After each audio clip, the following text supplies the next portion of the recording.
the beautiful Juju. Hi, Claire. Hi, how are you? Good. How are you, honey? I'm great, and we are at Juvia's Place, a bomb makeup brand that celebrates beauty of all shades, but for Black History Month, we're focusing on Black beauty. So when you walked in, someone yelled out that you're a Cuban princess, and you were like, that's right. So in terms of race and ethnicity, how do you identify yourself? I am a Black woman of African descent, Right. who happens to be Cuban, and there's always a misconception about that because people don't understand the difference between race, ethnicity, and nationality. Right. My parents are both Cuban, from African descent, and I'm a Black woman, so I'm Black first. Okay. Yes. All right. And you're beautiful. Thank you. So are you. Thank you. But have you always known or felt that you were beautiful? To be honest with you, I have. Since I was a little girl, my mother always told my sister and I that we were beautiful. So I've never had a complex or ever had an issue where I didn't feel, every now and then we feel like, oh, my hair's messed up. I may not feel as pretty, but my mom always told us we were beautiful. So if someone says that I'm not, I'm like, okay, whatever. My mother already told me I am, and I believe that since I was a little girl, so no one can change that. So, yeah. A lot of that confidence always comes from our parents. Absolutely. Making sure that we know that from the outset. Absolutely. And makeup. So how did you learn how to do your own makeup, and when did you learn? To be honest with you, I learned a few years back. I would say like for the past 6-7 years, I had to learn. The reason why I had to learn because as my schedule got more busy and I was on the road a lot, I would have makeup artists that would hit me up. Hey, what can I just do your makeup? If you could give me a shout out, and I would try to support everyone. But it was sometimes where I had to walk out the door and I looked in the mirror and I'm like, this ain't it. Yeah, it was horrible. It was too light or it was too dark. And I'm proud of my chocolate skin. I don't want you to make me lighter. So I was just like, let me just start doing it myself. And I started practicing and I do a pretty good job. Okay. Yeah, I'm pretty decent. I didn't do it today. I ain't gonna take credit today. But most of the time I do it. My makeup artist, Jamal Scott, usually does it, or Tokyo. And if not, I do it. And then I have Ashley who does it as well. Okay, any tips for those who might not be as talented? You know what? I would just say practice. You know, I didn't learn overnight, but as they're doing my makeup, I'm watching. I ask a lot of questions. I'm like, what are you using? Why are you using this? Why are you using a primer? Different questions, and I just try to apply it. And with time, I've gotten, gradually better. Okay. What I love about you is that you're a serial entrepreneur. Thank you. You've got your own. Thank you. So tell us about a few, like your different businesses, and just kind of brag about yourself. Brag about myself? Yeah. Okay, I don't do much of that, but you know what? I was brought up in a single parent home. My mom raised my sister and I by herself. My mom is like my shero. She came here from Cuba with nothing. My mom didn't even know how to swim, and she took a chance and she came here to give us a better life. And I felt that, you know what? My mom risked her life for us to have a better life. Who am I not to be out here and go get it? You know what I'm saying? The opportunities are here. Right. So originally, I became a realtor only because I wanted to buy my mother a house. And the way we grew up on public housing. So I didn't even know that there was a thing where someone who came from where I come from could purchase a home. I thought I had to get my real estate license. And that's the ignorance that we don't know. People don't teach us this in school. They don't teach us financial literacy. We don't know anything about it. So I'm like, okay, I'm going to get my license so I can buy my mother a house. In that, I met some investors, got my real estate license. And it's 13 years later, and the rest was history. I purchased my mother a home, purchased myself a home. I have a hair company. I wrote a book, Secrets of a Jewels. Yes. I just stay busy. I have a lot of people that depend on me. I have my family in Cuba that, they live there and the conditions are not the best, that I help out and take care of. And then I have family in Brazil also. When my mother left Cuba, she separated from her brother and he went to Peru, then jumped over to Brazil. He's lived in Brazil, has his children and stuff there. Poverty's there as well. So it's like you're either rich or poor. There's no middle class there. Yeah. So I have to, help them out. So I just, right now I'm just getting it. I can't, there's no, like my 24 hours, sometimes I wish I had more in the 20, more time in the 24 hours because I feel like if I'm not supporting them, who else is going to do it? You understand what I'm saying? So I just feel it's my job and my duty. My mother did it for almost 40 years, taking care of her family. And now I don't want my mother to do anything. She sits home because I want her to stay home. I love it. So now I've taken over and I, do everything that my mother was doing for her family. And I take joy and pride in that. Congratulations. Thank you. What do you believe is your greatest accomplishment as a Black woman to date? My greatest accomplishment as a Black woman, I have a few of them, I would say, but my greatest accomplishment, I would say, was when I got my bachelor's degree, and then I turned around and got my master's degree. There was a time in history where Black women, we didn't even have access to education, and it was frowned upon. Stay home, we couldn't do this, we couldn't do that. So I was like, you know what, I'm gonna do this. I was really busy. I was working, doing real estate, working my hair company, but it was something that I wanted to accomplish for me. And when I got my bachelor's degree, I was like, I did it. Wow. And then I was like, now I want to keep going. And I got my master's degree. And now I've been on the fence about getting my doctorate's degree with my schedule, but I'm going to sit down and plan it correctly. I'm a very calculated person. I like to plan everything out to make sure that when I do it, I accomplish it and I can, finish out. What would you say to young girls who might look at some women on Instagram and think it's an overnight success, or maybe they shouldn't invest in their education? Like, what would you say to them? Nothing really happens overnight. You have to put hard work in, and when you're determined, you can accomplish anything. I feel that education is key.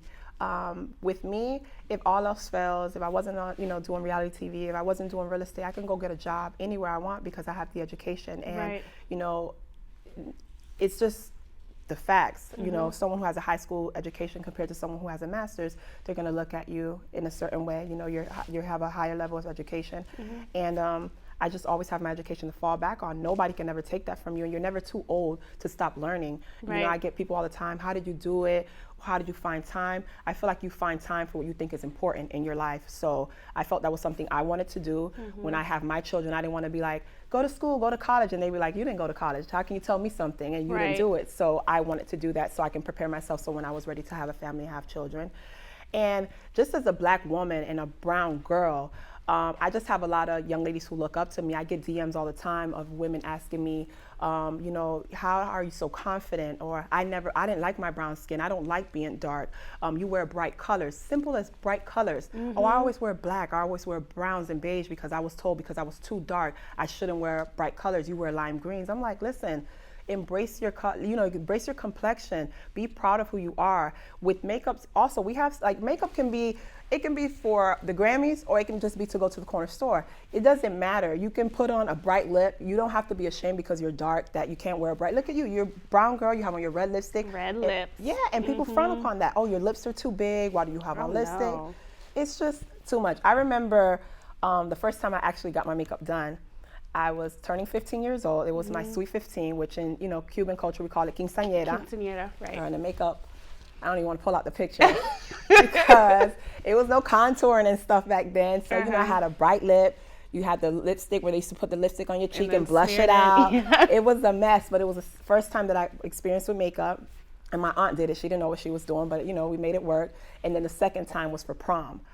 Which I wanted to get my eyebrows arched. The lady refused to arch my eyebrows. She was like, you already have a shape. I'm not going to do it. And, I started, having a love for it because I feel like we're pretty in our natural state, but it just enhances us and it just gives us a pop. It makes you feel like, somebody else. You know what I mean? I feel we're beautiful without it. We don't need it, but it's always good to have it. Right. And when you go into your business meetings, what's your glam for something like that? I do a natural beat. I just do it myself. I know how to contour, a little eyeliner, a little mascara, and a little lippy, depending on what I have on, because I like to coordinate. Like right now, you see I have a pink look going on because I have my pink pretty suit, and pink. Thank you. And I like to coordinate. Depends on how I feel and what I'm wearing, how I'm wearing my hair. A lot of that, I make sure that it's a whole thing. Like if my hair is going to be back, do I want to accentuate my eyes? Do I want my lips to pop? I'm going to walk away with whatever meeting I'm doing. I'm going to close the deal, so I got to make sure that I'm all, put together. The clothes, everything comes with it. Right. Yeah. So how do you celebrate Black History all year round? I celebrate Black History all year round by embracing my culture, being proud to be Black, supporting Black businesses. Young women who contact me and may not feel proud or want more information on confidence. And it's simple. You sometimes you're like, how can someone not love their self or they not be confident? And like you said earlier, it comes from your childhood, and unfortunately they didn't have that. So I'm happy to have a platform to be able to support that and privately talk to them. And it's between me and that person. Right. No one has to know. I would never blast them or put them out there. But the fact that I'm in a position to do that and help other women have confidence and support Black-owned businesses, I'm a Black-owned business. You understand what I'm saying? Yeah. So I want to support others. So I feel like that's how I embrace it all year round, just being proud to be Black. I love it. Black and I'm proud. Yes, say it loud. So Juvia's Place, it's a Black-owned brand, Yes. and I love that they give opportunities to influencers from all different backgrounds. But how important is it for you to work with a brand that not only caters to all shades, but particularly women with darker complexion, and also a black female-owned brand? You know what? I love Juvia's Place, Mm-hmm. and one of the reasons I love Juvia's Place is because the owner, Chi, her story is similar to mine. Right. She's very family oriented. She started her business with nothing. She just knew that there was a gap and a need for something, and she started and she built the empire. And I love that. Her being a woman, her being a woman of color, her being African, her loving her family, making sure that her family back home is okay. All that stuff touched me from the beginning from here. So I'm very connected to her and her company just for that reason alone, because it's a lot, it compares a lot to my story. The thing that I loved also about Juvia's Place were the bright colors. Just because we're brown or dark or black doesn't mean that we can't wear the bright colors. And also the amount of shades that they had. Right. When you go to these brands that you can get at a CVS, Walgreens, at the mall, I felt like it was only 3 shades. Like either you're this color, and you have to fit. You and I are 2 black women, we're different shades. We are. And Juvia has so many shades that there's no way you can't fit your complexion. And that's important for us. We're not just 3 shades. So that's important to me, that they cater to us and make sure that they know what we need. So I love Juvia's Place. I do yes, too. I love Shisha. I love what she did. I'm very proud of her. I'm very proud of the empire that she's created and that she's continuing to create, because, every day, like sometimes we have meetings, she's coming up with new products, she's doing new things, so she's always busy. I even joke, she's gonna kill me, but I'm like, Shishi, I'm gonna take you to get a massage. And she's like, no, she doesn't have time for a massage. This lady is in here 7 days a week, just working hard, hands-on in her company. You'll see her in the back, you'll see her at the warehouse stocking, doing things. So that motivates me as a black woman. Like you, just because you've created this empire and you're a place where you're doing well, doesn't mean that you have to stop or sit back or be like, oh, let me just let the company go. She's still in there putting in hard work, and that's important for me to see as well. Right. A woman of color, she's young, she has a family, she's doing her thing, and I like to see that. That motivates me. Everybody needs motivation. They do. Yeah. Yes, she's an inspiration. Definitely an inspiration. You're an inspiration Thank as well. you. Thank you so much. Thank you. Thank you for your time today. Thank you, Claire. And Happy Black History Month. Black History Month. Yeah, She tried to say Happy Black History Month. and I just blurted out Black History Month. She looks amazing. Thank you, Claire. You always Thank look you. fabulous. Can we So take a do look you. at your outfit? Oh, please. this whole Yes. thing. Yes. No, this Just whole a thing that I little- pulled just out. a little something. Yes, you look amazing. FashionBombDailyShop.com. Okay. Plug. Yeah. Thank you so But I much for love having it. me. It's been a Thank pleasure. you.